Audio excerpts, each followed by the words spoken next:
ভগবান বলেছেন পরিবর্তন এই সংসারে শাশ্বত নিয়ম।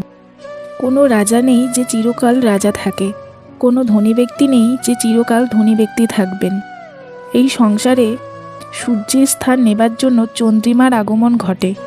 কোনো স্থান যাকে পতিত বলা হয়েছিল সেখানে মহল তৈরি হয়েছে।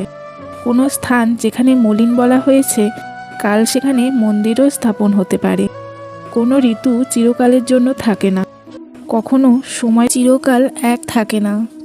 আজ যা আপনার কাছে রয়েছে কাল অন্য কারোর ছিল, আজ যা আপনার কাছে রয়েছে তা কাল অন্য কারোর কাছে চলে যাবে। আপনার সাথে কিছু থাকলে তা হলো আপনার কর্ম, কিন্তু সেই কর্মের পরিণামও আপনার নয়। আপনি শুধু কর্ম করুন, বাকি সব কিছু পরিবর্তনশীল।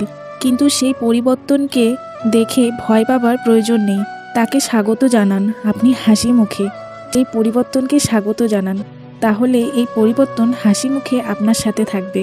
আর আমার সাথে একবার বলুন রাধে রাধে। আমাদের এখানে এই মাসে কীর্তন দেওয়া হয়েছিল। জ্যৈষ্ঠ মাসকে পুরুষোত্তম মাস বা মল মাস বলে গণ্য করা হয়। বৈষ্ণব ধর্মে এই মাসটিকে অত্যন্ত পবিত্র মাস হিসাবে গণ্য করা হয়। হরিনাম সংকীর্তন শ্রবণ করলে ঈশ্বরের কৃপা লাভ হয়। এই সময় হরিকীর্তন করলে এবং শ্রবণ করলে সমস্ত অশুভ ও পাপ নাশ হয় বলে বিশ্বাস করা হয়। কেমন লাগলো ভিডিওটি অবশ্যই একটি কমেন্ট করে জানিও, আর আমার সাথে বলো রাধে রাধে।